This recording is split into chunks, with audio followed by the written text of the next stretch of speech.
Alrighty. Good morning, everybody. I've got a few preforms here that I'm going to be working on that I just need to do some pressure work and some notching and finish them up. I'm going to start with this one here. I want to film this because I did the first part of it on film, and there was several people wanting to see it, get finished. So it ended up having a really neat color, like a band going through it. This little bit harder material in the center here. It's like a dark blue, really pretty. This is all hornstone. Or well, I take that back. This one here looks like it might be Fort Payne. So these three are hornstone though. So I'll start with this one, do some pressure work on it and try to get it tuned up. Hopefully the wind won't be too bad here. I've noticed the wind's been getting me a little bit on the porch here. So I think I'll just start out with my lead-filled bopper here and do a couple more small percussion flakes just to kind of get it more regular. Get rid of some of these big deltas and stuff. I'm pretty close to the shape I want.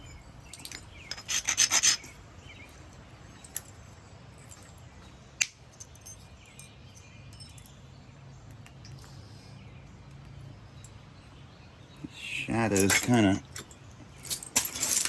not great here. Getting me. I'm going to turn around this way a little further.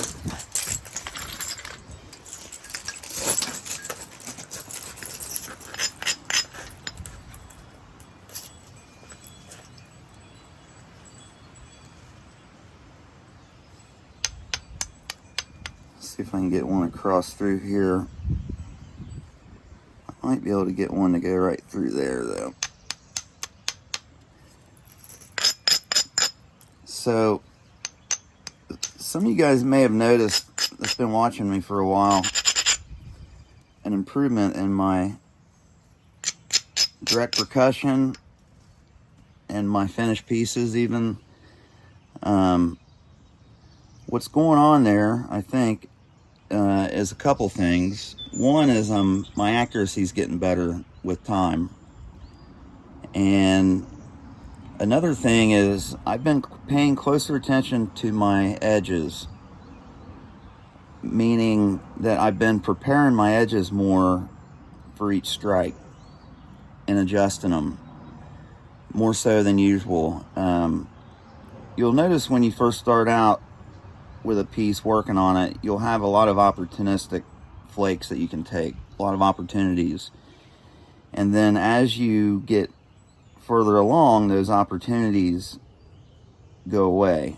So you have to create your own opportunities in areas that are favorable to take good flakes. Because it's as important to know what not to hit as it is what to hit when it comes to your edges. So, and a lot of that will just come with time, you'll figure out over time that what works and what don't. But you have to pay attention to your edges, I'm finding, especially the further along the process, the reduction process you get, you have to do a more edge adjustment to get the flakes that you want. And once you figure out the correct dullness and height for your platforms and stuff, try not to overthink it. It's just like if you were pressure flaking and you put your pressure flaker down there. If that edge looks like it's going to crush, you'll take and abrade it a little bit, or a lot of guys will flake back on it to lower the edge, adjust it a little bit and dull it, kind of round it off, and then take your pressure flake. That same adjustment goes for the percussion side of it too. It's very similar. You want that edge to be acceptable to hit. So this edge here, I've got it lowered down now and dulled. I should be able to get a flake to go through here. There's a little bit of a boo-boo right off the edge there, but if I apply surface support hit it high enough on the edge, it should undercut that stuff.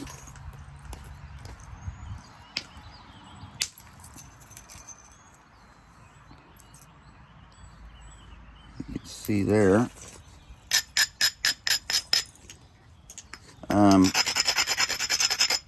I wasn't really doing much adjusting on my edges because the people I was watching on YouTube and learning from, they didn't do a whole lot of edge adjustment and preparation. They just kind of opportunistically, a lot of people kind of opportunistically flake. And I do too, and I still do, but I'm finding that adjusting that edge can really help you. I got myself into a problem there. That flake didn't release. I didn't have enough oomph to get through that material there. So I'm just going to hit it again. I'm going to grind it, hold it in place with my finger, smack it again. Look, it popped the rest of that right off there. That flake stopped there, and it didn't terminate, it didn't release. The fracture didn't make it to the surface, so it was still in place. So you see what I did there, I ground it and hit it again, and it knocked the rest of that flake off. I still got a little bit of a step right there, but it's not as bad as it would have been.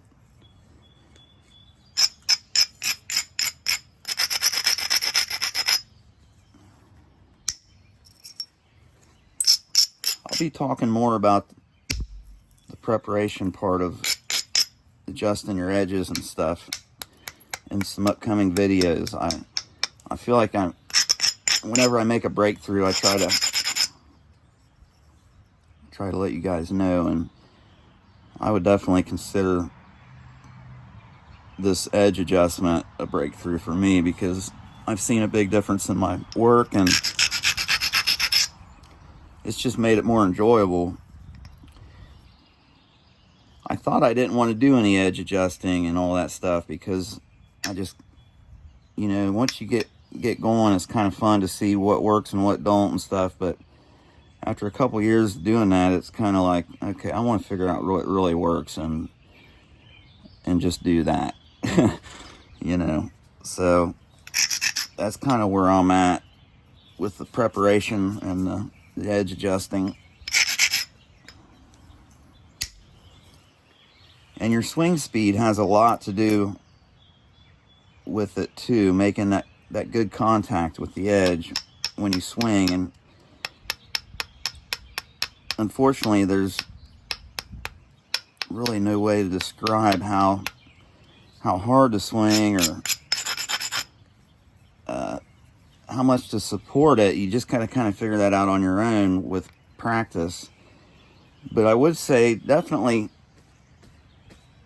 experiment with it. Experiment around with your support, using tight or loose support and hitting on or above the edge. You can get away with hitting above the edge. I call it overstriking the edge. When you're using a little bit looser support, because it doesn't grab and put torque on the piece like to break it. If you got a little bit looser support, you're holding it. You still want to support your tip and everything and pull it in a straight line, but you can use a little bit looser support and let the piece move a little bit when you hit above the edge, and let that tool kind of roll over the edge, and it'll peel that flake off the bottom. One person you can watch that's really good with overstriking the edge and using loose support like that is John Tuttle. If you watch John Knapp, he uses a little bit looser support. It's not rigid by any means, and a lot of times he'll strike up on the edge and let that piece kind of give a little bit when he hits it, and it'll peel that flake off. And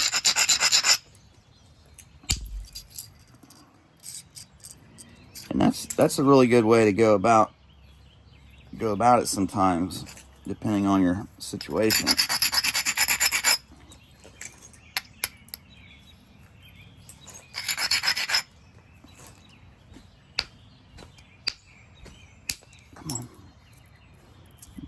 want to go.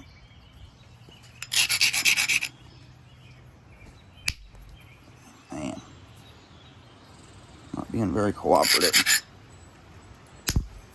Alright, probably should have warmed up a little bit.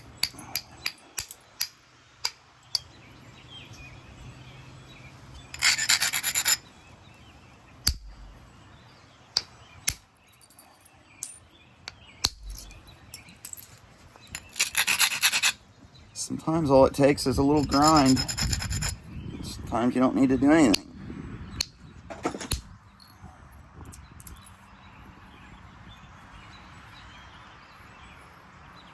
So let me do some pressure work here before I get this thing whittled down to nothing.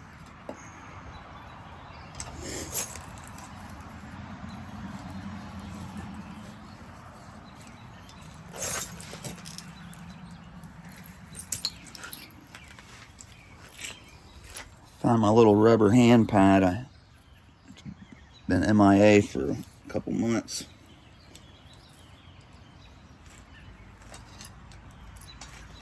So let's try to use it. Some copper. Let's see if I can stay in frame here. Same thing, I want to grind my edge.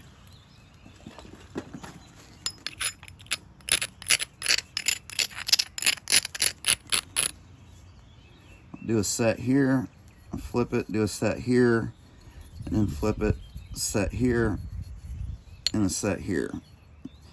And then we'll take another look at it.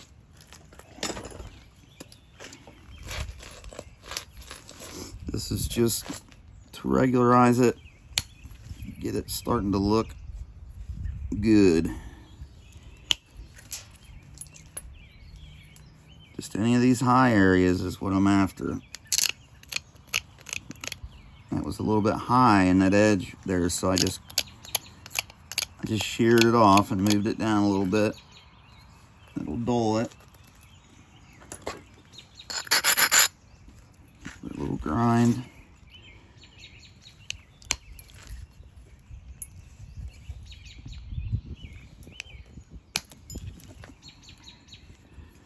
Really trying to push them in there.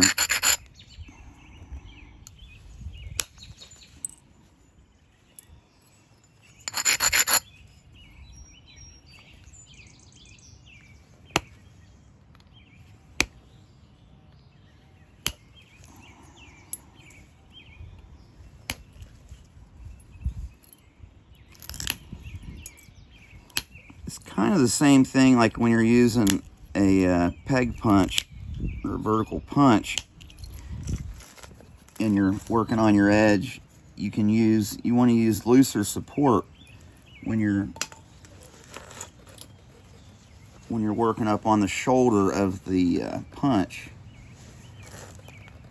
Like here's one here. When you're working on the round part of the shoulder, you can use looser support.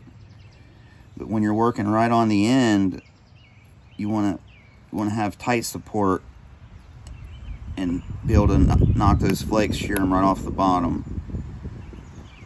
But when you're working up on the shoulder there, if you lose, it's just like overstriking the edge. It gives a little bit and allows that flake to kind of do its thing down there.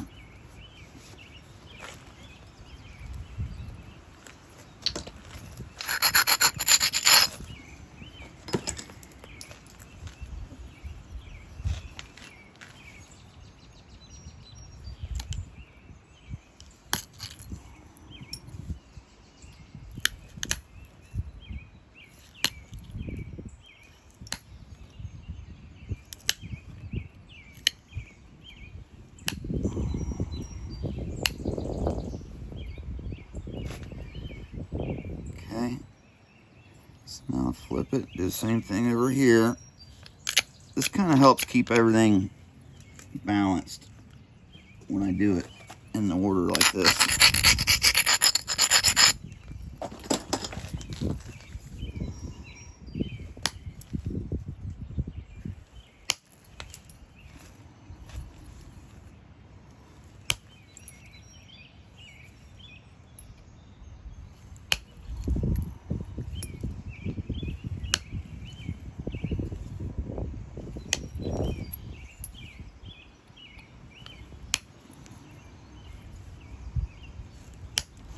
you'll notice when you're flaking on one of these rubber pads that flakes won't travel quite as far as they do when you're flaking into leather. That leather gives a little bit of added surface support. It helps that flake travel a little further. These little rubber pads work great. They just don't last very long when you're using them a lot.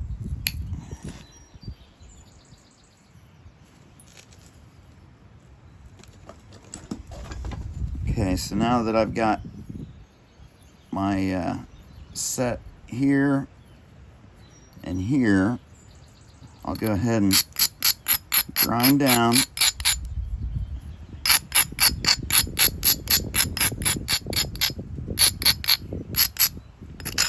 Get a little lateral grind.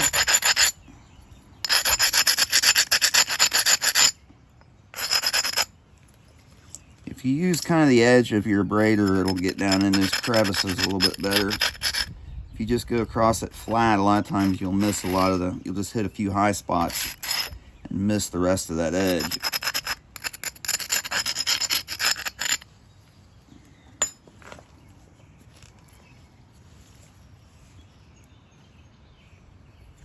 Okay, I'm gonna start up here on this one, this side.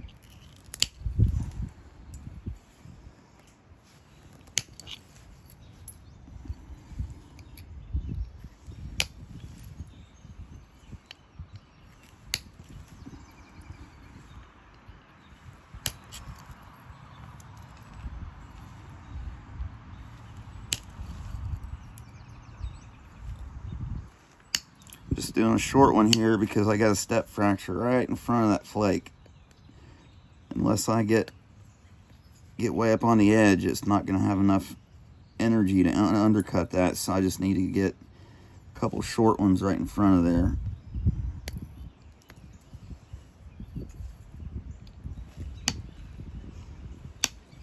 If I want to come back on it next time, it'll be easier to get rid of.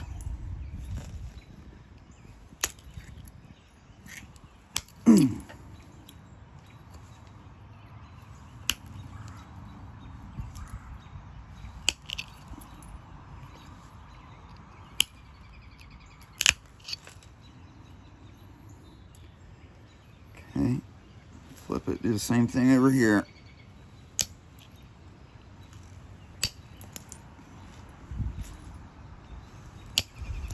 Trying to thin that tip out a little bit. Looks like I need a couple more right here to get that edge turned back a little bit further.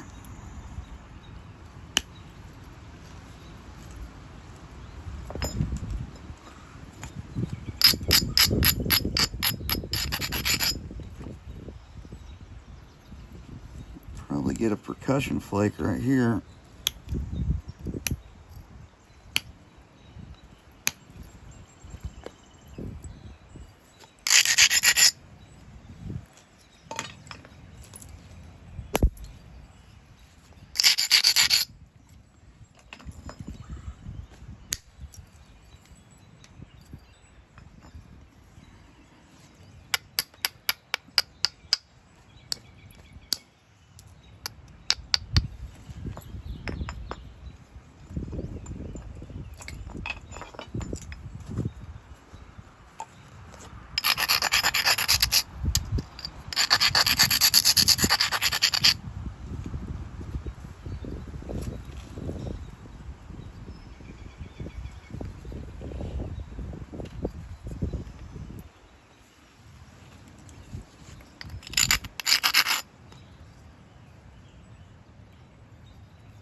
Just laying that copper right on that edge, making sure I got a good purchase. Applying that pressure inward and downward.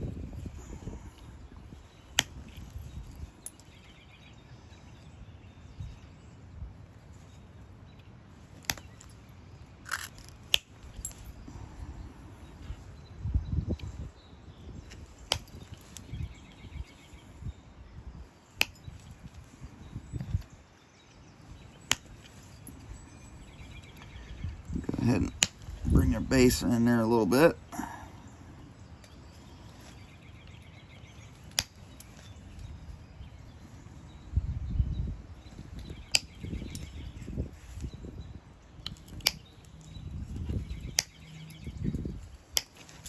Thin it down some.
Just going to do a Adena, stemmed Adena out of this piece here.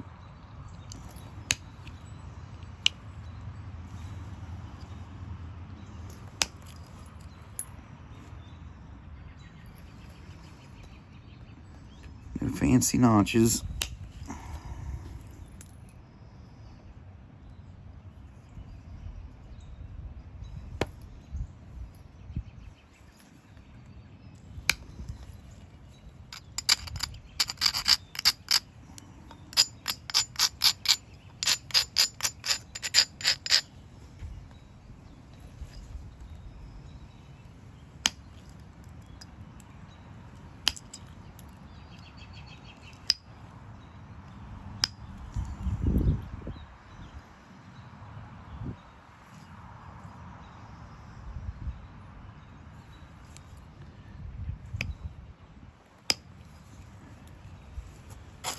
Okay.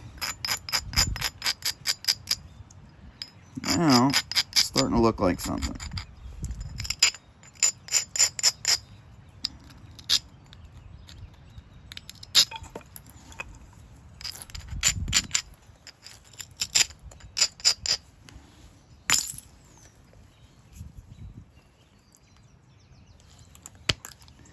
See if I can get in here and get a flake to release. There we go. Sometimes it kind of helps distinguish that shoulder right there, or the stem.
And now I can go through and just kind of fine tune my edges. It helps if you apply different amounts of pressure and grab more and less of the edge as you're pressure flaking. You'll get these it'll allow you to get these smaller pressure flakes that look a little more authentic, in my opinion. So don't just be trying to get like real big ones every time. Take some smaller, lighter flakes, kind of work your way down the edge.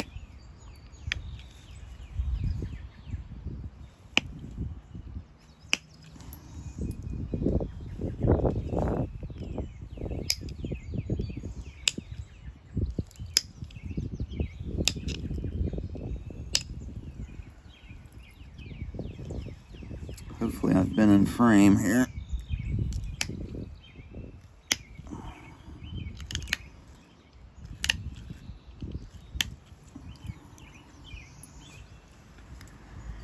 All right.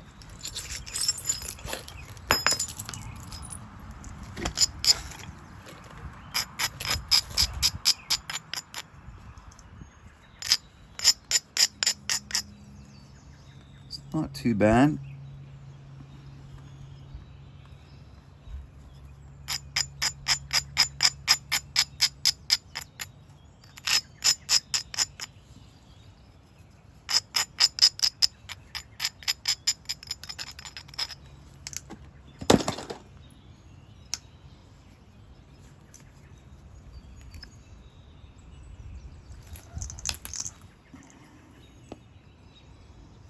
Alright, yeah, I'm going to leave this one right about there. There you have it, guys. Adena. Beaver tail Adena. We call them around here. So, I hope that helps. What I was talking about as far as the edge preparation goes and stuff. I'll be touching more on that stuff in more videos to come, so you know, stay tuned. But I'll go ahead and end this one here. Thanks for watching, y'all, and see you next time.